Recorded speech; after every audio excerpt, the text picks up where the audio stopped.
نیک اعمال کی برکتیں ہم نے سنی تھی. اسی طرح ایک نیک عمل ہے تہجد پڑھنا. تہجد کی نماز پڑھنے کی برکت سے بڑھاپا دیر سے آتا ہے.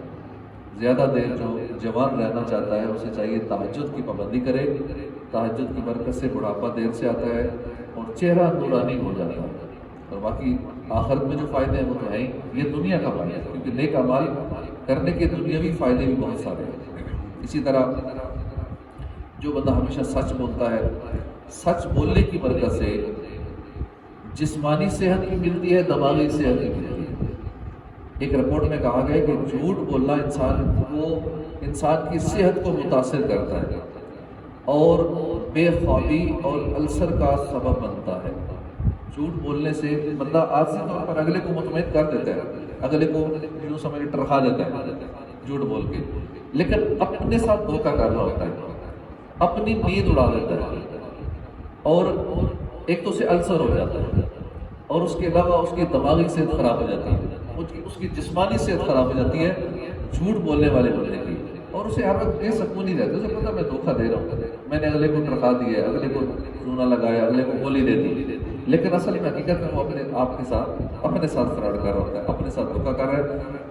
یہ تو دنیاوی نقصان ہے کہ اپنی صحت خراب کر رہا ہے، بے خوابی، السر اور صحت اور دماغی صحت، جسمانی صحت یہ متاثر ہوتی ہے. آخرت میں جو اس کا عذاب ہے وہ اپنی جگہ ہے، وہ نہیں ہوتا. جھوٹ بولنے والے حقائق کو چھپانے کی وجہ سے ڈپریشن کا شکار ہو جاتے ہیں. یہ ڈپریشن ایک بڑا خطرناک مرض ہے. ہر وقت وہ نفسیاتی دباؤ میں رہتے ہیں، ڈپریشن کا شکار رہتے ہیں.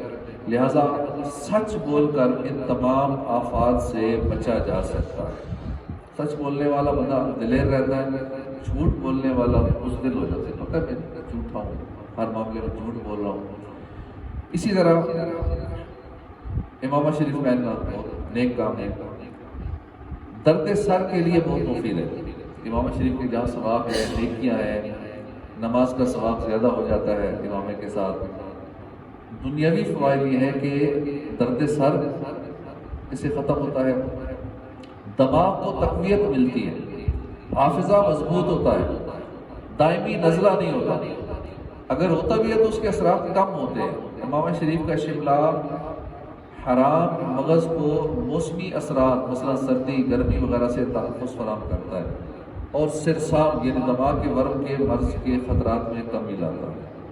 اسی طرح روزہ رکھنا، ہفتے میں کم سے کم پیر والے دن روزہ رکھ لینا، یا ایام بیس کے روزے، چاند کی 13، 14، 15 کے روزے، دیگر جن لوگوں کی عادت ہوتی ہے ہفتے میں 2-3 روزے رکھنے کی.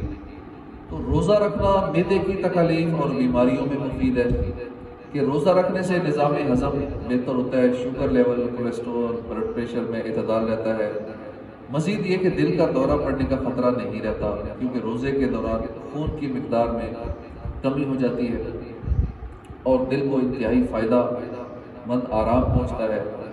روزے سے جسمانی کھنچاؤ، ذہنی تناؤ، ڈپریشن، نفسیاتی امراض کا خاتمہ ہوتا ہے، موٹاپے میں کمی آتی ہے، اضافی چربی ختم ہو جاتی ہے. اور روزہ رکھنے سے بے اولاد خواتین کے ہاں اولاد ہونے کے چانسز بڑھ جاتے ہیں. اور کتنے لوگ علاج کرواتے ہیں بے اولادی کے، لیکن یہ والا علاج نہیں کرتے کہ روزے زیادہ رکھیں، اولاد ہونے کے چانسز کئی گنا زیادہ بڑھ جائیں گے. اس طرح نیک اعمال کرنے کے جہاں آخرت کے فائدے ہیں وہاں نیک اعمال کے دنیا کے بھی فائدے ہیں. تو اللہ پاک ہمیں نیک اعمال کرنے کی توفیق عطا فرمائے. اپنی زندگی ہم سرکار صلی اللہ علیہ وسلم کی اداؤں کے مطابق گزاریں، حضور کے نقش قدم پر چلتے ہوئے زندگی گزاریں. ہمیں ہر چیز میں فائدہ ہی فائدہ ہوگا، دنیا کا فائدہ ہوگا، آخرت کا بھی فائدہ ہوگا. دنیا بھی بہتر ہو جائے گی انشاءاللہ، ہماری آخرت بھی بہتر ہو جائے گی. اللہ پاک نے ہمیں حکم بھی دیا ہے، یا ایھا الذین آمنوا اطیعوا اللہ واطیعوا الرسول، اے ایمان والو حکم مانو اللہ کا اور حکم مانو رسول کا.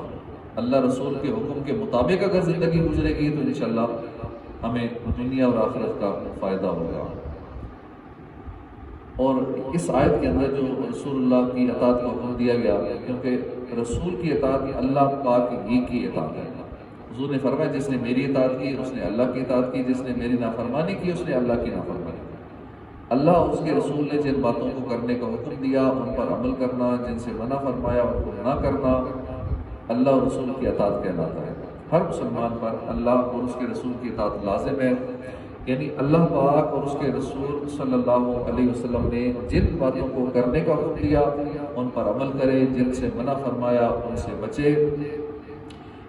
اطاعت کا جذبہ پیدا کرنے کے مختلف طریقے ہوتے ہیں کہ کیسے اطاعت گزار بنے، کہ اللہ رسول کا حکم مانے۔ اطاعت گزار لوگوں کی صحبت اختیار کرے، کیونکہ برے لوگوں میں بیٹھے گا تو وہی اثر ہوگا، اچھے لوگوں کی صحبت میں بیٹھے گا تو اس کا اچھا اثر ہوگا۔ اطاعت کے دنیاوی اور اخروی فوائد پر غور کرے کہ اللہ رسول کی اطاعت کروں گا تو مجھے دنیا میں یہ فائدہ ہوگا، آخرت میں یہ فائدہ ہوگا۔ نافرمانی کی ہلاکتوں پر غور کرے کہ اللہ رسول کی نہیں مانوں گا، دنیا میں یہ نقصان ہوگا، آخرت میں یہ نقصان ہوگا۔ ہر معاملے میں شریعت کو ملحوظ رکھیے، چاہے اس کا تعلق اللہ اور اس کے رسول کے حقوق سے ہو یا اپنی ذات، والدین، آل اولاد، رشتہ داروں، پڑوسیوں یا دیگر حقوق و لباس سے ہو۔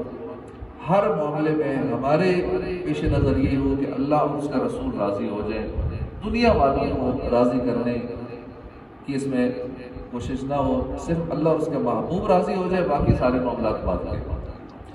اطاعت کی راہ میں حائل اسباب کو دور کیجیے، جب اسباب دور ہو جائیں گے تو اللہ کے فضل و کرم سے اطاعت بھی نصیب ہو جائے گی۔ اطاعت کی راہ میں رکاوٹ ڈالنے والے چند اسباب یہ ہیں، جیسے علم دین حاصل نہ کرنا، دیندار لوگوں کی صحبت اختیار نہ کرنا، برے لوگوں کی صحبت میں بیٹھنا، دنیاوی محبت کو دل میں بسا لینا، لمبی لمبی امیدیں لگا لینا، موت کو بھول جانا، فکر آخرت سے غافل ہو جانا، گناہوں میں مبتلا ہو جانا، یہ وہ ساری چیزیں ہیں جو بندے کو اللہ اور اس کے محبوب کی اطاعت سے دور کر دیتی ہیں۔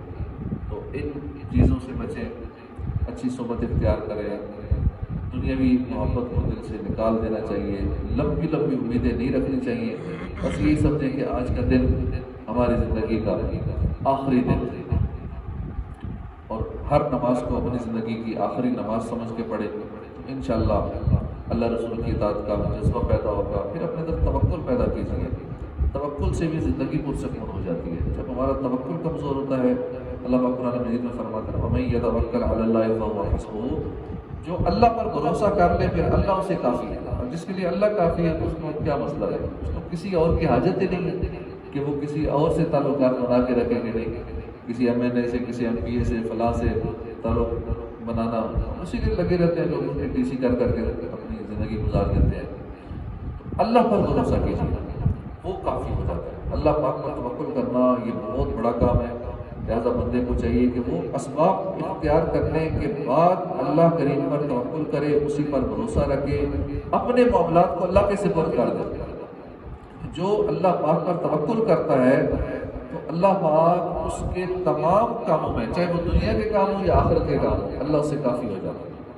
حضور نے فرمایا کہ اگر تم اللہ پر اس طرح بھروسہ کرو جیسا اس پر بھروسہ کرنے کا حق ہے تو وہ تمہیں اس طرح رزق عطا فرمائے گا جیسے پرندوں کو عطا فرماتے ہیں، کہ پرندے خالی پیٹ نکلتے ہیں، شام کو پیٹ بھر کے واپس آتے ہیں، روزانہ نکلتے ہیں، روز کھا کے واپس آ جاتے ہیں، ہمارے پورے سال کا راشن اکٹھا کرتے ہیں، پھر بھی پریشان ہوتے ہیں، پھر بھی رزق کی ٹینشن ہوتی ہے، حالانکہ گھر میں بڑولے بھرے ہوتے ہیں گندم کے، اتنا سامان کھانے پینے کا موجود ہے، بینک میں پیسہ موجود ہے، لیکن پھر بھی ٹینشن میں۔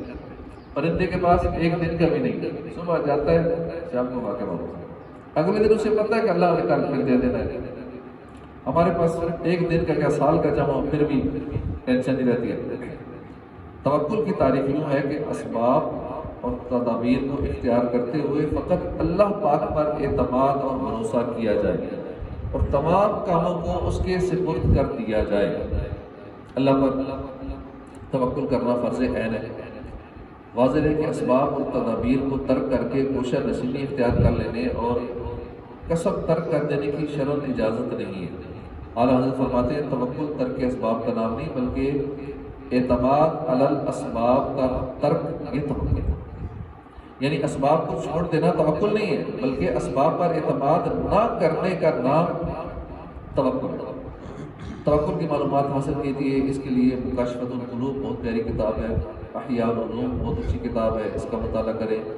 توکل کے فوائد اور فضائل پر غور کیجیے، توکل کرنے والوں کے واقعات کا مطالعہ کیجیے، توکل کرنے والوں کی صحبت اختیار کیجیے، رب کی بارگاہ میں توکل کے حصول کی دعا کیجیے، رب کریم کی قدرت کاملہ پر یقین رکھیے، بندہ رزق اور دیگر ضروریات کے متعلق اللہ کے ضامن اور کفیل ہونے کا تصور رکھے اور اللہ کے کمال علم، اس کی کمال قدرت کا تصور کرے، مخلوق کی محتاجی سے بچنے کا عزم کر لیجئے کہ اس طرح بندہ مخلوق سے بے نیاز ہو کر فقط خالق ہی پر بھروسہ کرے گا، کیونکہ توکل کی بے شمار برکتوں میں سے ایک یہ بھی ہے کہ بندہ مخلوق کی محتاجی سے بچ جاتا ہے۔ جو ہر وقت بندوں پہ ہی نظریں رکھتا ہے کہ اس سے میں نے یہ فائدہ لینا ہے، اس بندے سے مجھے یہ فائدہ ہوگا، تو وہ پر بندوں کے محتاج رہتا ہے۔ ہمیں صرف اپنے رب پر بھروسہ کرنا چاہیے، اسی پر توکل کرنا چاہیے، بندوں کی محتاجی سے جان چھوٹ جائے، پرسکون اور خوشحال زندگی پر نظر رکھیے۔ ہماری کامیابی میں ذہنی اور قلبی سکون کا بڑا اہم کردار ہے۔ ذہنی اور قلبی طور پر مطمئن شخص عموماً پرسکون اور خوشحال زندگی گزارتا ہے۔ توکل سے ذہنی اور قلبی سکون اور راحت حاصل ہوتی ہے۔ ایک بزرگ فرماتے ہیں کہ میرے شیخ رحمۃ اللہ علیہ اکثر مجلس میں فرمایا کرتے تھے، اپنی تدبیر اس ذات کے سپرد کر دے جس نے تجھے پیدا فرمایا، یعنی فقط اللہ رب العزت پر توکل کر، تو راحت پائے گا، سکون پانے کا، زندگی میں چین، سکون، ذہنی اور قلبی سکون، راحت پانے کا، پرسکون زندگی گزارنے کا بہترین نسخہ ہے اللہ کی ذات پر توکل کرنا۔ بندے کے سارے معاملات سیدھے ہو جاتے ہیں، اس کی ٹینشنیں ختم ہو جاتی ہیں، پریشانیاں دور ہو جاتی ہیں کہ میرا رب میرے ساتھ ہے، میرے سارے معاملات وہ سیدھے کر دے گا، رزق بھی اسی کے ہاتھ میں ہے، پریشانیاں دور کرنا بھی اسی کے ہاتھ میں ہے۔ انشاءاللہ بندے کو سکون قلب نصیب ہوگا۔ اللہ پاک توفیق عطا فرمائے، آمین بجاہ نبی العالمین۔